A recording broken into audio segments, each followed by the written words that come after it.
వాల్మీని శ్రీనివాస్ రెడ్డి గారు ఆల్రెడీ ఉమ్మడి ఆంధ్రప్రదేశ్ లో గాని ఇప్పుడు సెపరేట్ అయిన ఆంధ్రప్రదేశ్ లో గాని 5 సార్లు ఒంగోలు నుంచి ఎమ్మెల్యేగా ప్రాతినిధ్యం వహించి ఒంగోలు డెవలప్మెంట్ కి ఎంతో ముందుకు తీసుకెళ్లారు. ఒంగోలు కాన్స్టిట్యున్సీ అలాగే ఉమ్మడి ఆంధ్రప్రదేశ్ వైఎస్ రాజశేఖర రెడ్డి గారి టైంలో మినిస్టర్ గా కూడా వారి శాఖ ద్వారా ఎంతో డెవలప్మెంట్ చేశారు. అలాగే మన జగన్ గారి సారథ్యంలో ఆంధ్రప్రదేశ్ లో మంత్రివర్యులుగా ఆ శాఖని ఎంతో ముందుకు తీసుకెళ్లారు.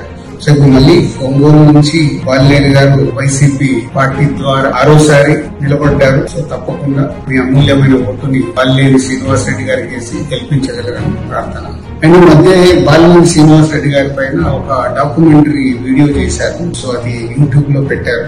సో వాల్మీని శ్రీనివాస్ రెడ్డి గారు వారి రాజకీయ ప్రస్థానం మొదలైన నుంచి అసలు వాళ్ళు అంచెలంచెలుగా వారు ఎదుగుతూ ఆ కాన్స్టిట్యున్సీని ఎంతో అభివృద్ధి సైడ్ తీసుకెళ్లారు. దాంట్లో మొత్తం యూట్యూబ్ లో ఉన్న డాక్యుమెంటరీ వాల్మీని శ్రీనివాస్ రెడ్డి గారి గురించి ఉంది. తప్పకుండా మీరు ఆ లింక్ ను ఓపెన్ చేసి చూస్తే వాల్మీని గారు ఎంత కాన్స్టిట్యున్సీని డెవలప్ చేశారనేది తెలుస్తుంది. సో తప్పకుండా అది చూడాలి. చూసి మీ అమూల్యమైన ఓటుని వాల్మీని శ్రీనివాస్ రెడ్డి గారికి వేసి గెలిపిస్తారని ప్రార్థన.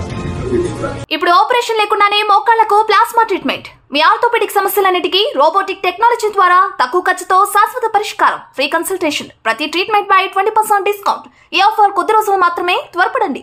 V9 hospitals 9281465842.